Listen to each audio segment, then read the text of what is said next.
Welcome to Fractured Chaos. They say you never really know someone until you share a child with them. I used to think that was just something people said to scare you. Now I know better. My name is Annabelle, and 6 months ago, I was just another single mom trying to co-parent with my ex. Now I'm documenting every text, every missed pickup, every passive-aggressive comment for my lawyer. Funny how life changes, but not as funny as discovering the man who, once promised to love you forever, can turn into someone you barely recognize, all because you decided you deserved better.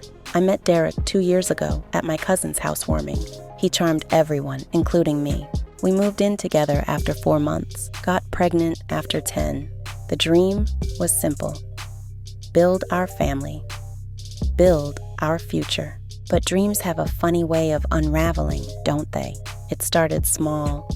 His jealousy when I'd go out with friends, checking my phone when I was in the shower, questioning why I was dressed up for work. By the time Tessa was born, the control had become suffocating. I finally left when she was 3 months old, and that's when the real Derek emerged. The first time he was supposed to take Tessa for the weekend, he just didn't show up. No call, no text. I was frantic, thinking something happened to him.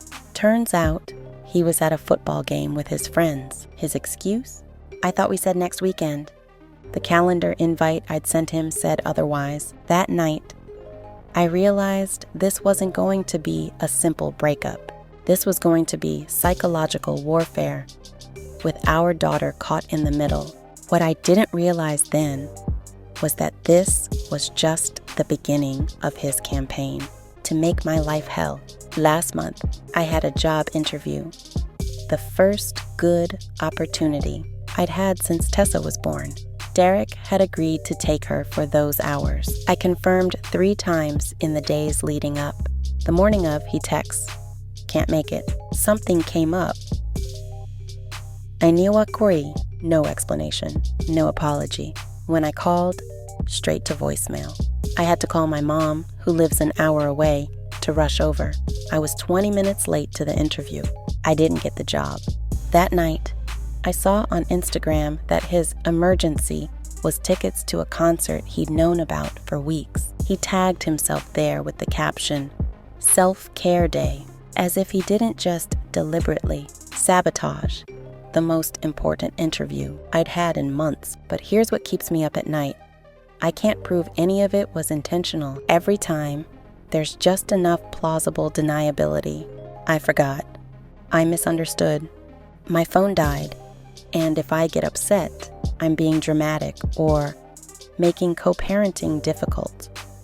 2 weeks ago, I picked up Tessa from his place and found her diaper hadn't been changed in hours. Her outfit was the same one I'd sent her in yesterday, now stained and smelling sour. Her favorite comfort blanket, nowhere to be found. When I mentioned the diaper, Derek shrugged and said, "She didn't cry, so I figured she was fine." When I asked about the blanket, he said, "Maybe you left it somewhere. You've been pretty scattered lately." That blanket was the only thing that helped her sleep through the night. I'd tucked it carefully into her bag the day before, and Derek knew that. Just like he knew that returning her overtired, hungry, and uncomfortable meant I'd be up all night dealing with the fallout, while he went out with friends. But the real revelation came when I was finally invited to interview for another job. This time, I didn't tell Derek it was an interview.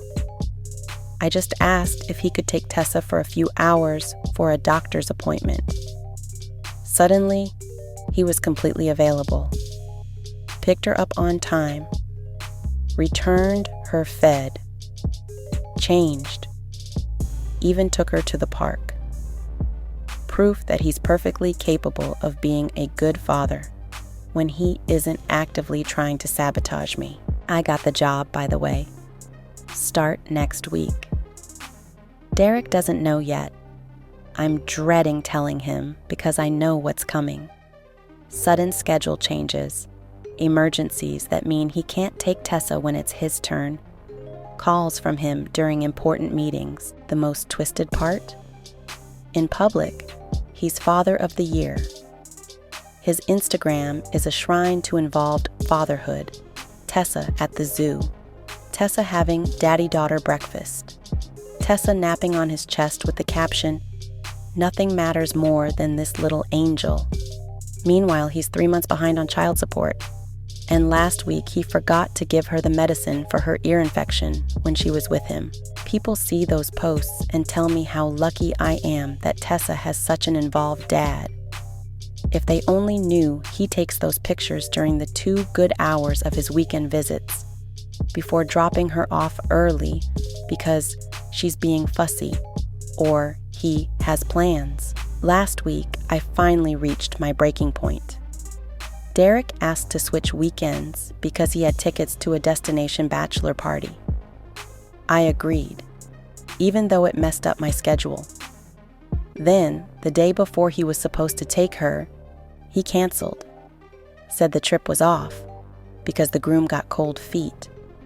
I was frustrated, but rearranged things again. That night, my friend sent me a screenshot from another friend's Instagram story. There was Derek on a beach, drink in hand, with all his buddies. The bachelor party was very much happening.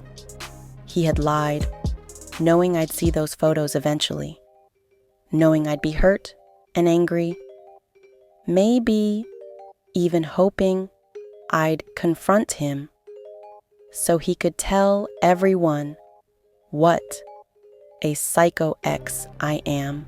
So I made a choice. I decided to stop playing his game. I didn't confront him. I didn't rage text. I simply documented everything. Screenshots, timestamps, a log of every canceled visit, every late pickup, every forgotten essential item. I installed a co-parenting app that timestamps all our communications. I started recording every interaction at drop-off and pickup. Not to use against him necessarily, but to protect myself from his twisted version of events. You see, Derek doesn't just want to avoid responsibility. He actively wants to see me suffer. Every time I have to scramble for childcare, every job opportunity lost, every night spent soothing an overtired baby, it's all a victory to him. Punishment for having the audacity to leave. 2 days ago, I got a text from Derek's sister, Melissa. We used to be close, but she sided with him after the breakup. Her message shocked me. "I need to tell you something. Can we meet?" We met for coffee while Tessa was at my mom's. What she told me changed everything. Apparently, Derek has been bragging to his friends about how he's making that bitch pay by messing with my schedule and forgetting his responsibilities. His actual words: he's been deliberately returning Tessa without her comfort items, deliberately creating chaos in my life. And worst of all, he admitted he could pay the child support, but was withholding it to teach me a lesson. Melissa showed me texts he'd sent her, laughing about how he'd sabotaged my job interview, how he returns Tessa with a dirty diaper on purpose, how he's keeping score of how many times he can make me cry. You know what the sickest part is? In those same texts, he talked about how much he misses me, how if I would just stop being so difficult and come back to him, he would be the perfect father and partner, as if terrorizing me and neglecting our daughter is somehow supposed to win me back. Melissa apologized for not telling me sooner, said she'd been making excuses for his behavior until she saw those texts. She's agreed to document what she knows if I need it for court. I never thought I'd have to fight for full custody. I always believed Tessa deserved both parents in her life. But now, I'm not so sure. Tomorrow, I'm meeting with a lawyer. bringing all my documentation, the screenshots, the logs, Melissa's statement. I'm terrified of what Derek might do when he's served with papers. How much worse his revenge might get before this is over. But I have to protect my daughter and myself, because this isn't just about inconvenience anymore. It's about a pattern of deliberate psychological abuse. It's about a man so consumed with bitterness that he's willing to use his own child as a weapon. Last night, he called me at 2 a.m., clearly drunk. Started with the usual accusations, then shifted to saying he misses us, misses our family. Then, when I wouldn't engage, he said something that chilled me. You think you can just move on? You think you can just forget about me? I will always be in your life, Annabelle. Always. And I will make sure you never forget what you threw away. I look at Tessa now and wonder what this is teaching her. What kind of relationship is she witnessing? What kind of father is she bonding with? I used to worry that leaving Derek would hurt her. Now I worry that exposing her to his bitterness will do far more damage in the long run. That's my alarm. I need to get Tessa ready for her doctor's appointment. An appointment Derek should be attending, but texted this morning to say he's not feeling well. Meanwhile, his location on our co-parenting app shows he's at the golf course. You know what the strangest part is? Despite everything, I don't hate him. I pity him. Because while I'm moving forward, new job, new apartment next month, new friends who support me, he's stuck in this cycle of bitterness, poisoning himself with revenge fantasies while missing out on the real joy. Watching our daughter grow. Wait, someone's at the door. I hear a car pulling up. Looking out the window, I see it's Derek's SUV in the driveway. 3 hours before his scheduled pickup time. That's never a good sign. I open the door, and there he is, face flushed, eyes darting around wildly. I can smell the faint scent of alcohol. He's angry. I can tell by how he's clenching his jaw, the way his fists are balled at his sides. I ask him what he's doing here. Tell him he's not supposed to pick up Tessa until 4. He pushes past me into the entryway, not even bothering to take off his shoes. The look on his face makes my stomach drop. Someone told him.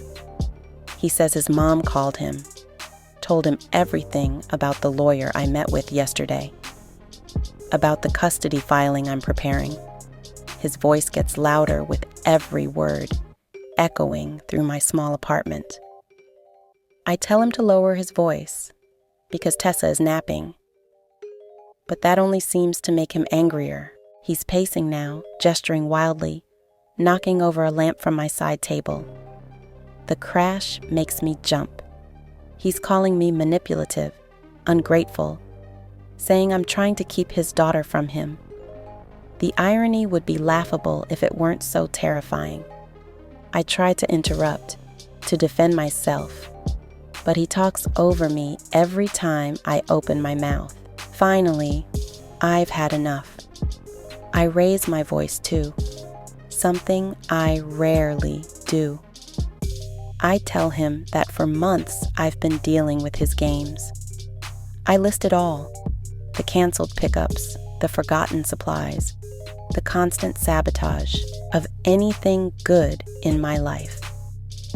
I ask him if he really thought Melissa wouldn't eventually tell me what he's been saying to his friends, about making me pay, about keeping score of my tears, and then I hear it. Tessa crying from her crib. The shouting has woken her up, and she sounds terrified. I point toward her room, tell him this is exactly why I'm filing for supervised visitation. This exact behavior, the way he can't control himself, can't put his daughter's needs above his anger. His face changes when he hears her crying, not with concern, but with something like satisfaction, like he's accomplished what he came to do, disrupt our peace. He spits out one last threat about me regretting this, then storms out, slamming the door so hard the pictures rattle on my walls. Shh. It's okay, sweetie. Mommy's here. Everything's going to be okay. And you know what? For the first time in months, I actually believe that. Because I'm done being manipulated. Done walking on eggshells. Done letting his bitterness control our lives. Hello? Yes, this is Annabelle Mitchell. Yes, he just left. No, he didn't touch me, but he was yelling, knocked over a lamp. Yes, I have a temporary restraining order. Okay, thank you. I hang up the phone and take a deep breath. The officer was kind. Said they're sending someone over right away. Just another incident to document. Another piece of evidence that Derek isn't thinking about Tessa's well-being. Only his wounded pride and need for control.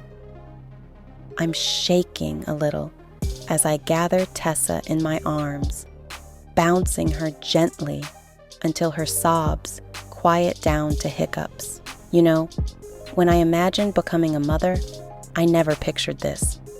The constant vigilance, the documentation, the fear. But I also never imagined how strong it would make me, how clear my priorities would become. My daughter will not grow up thinking this is what love looks like. She will not grow up walking on eggshells. And maybe someday, Derek will get the help he needs to be the father she deserves. But until then, I'll be the rock she can count on. The parent who puts her first. And if that means being the villain in Derek's story, I can live with that because I know the truth. And someday, so will Tessa.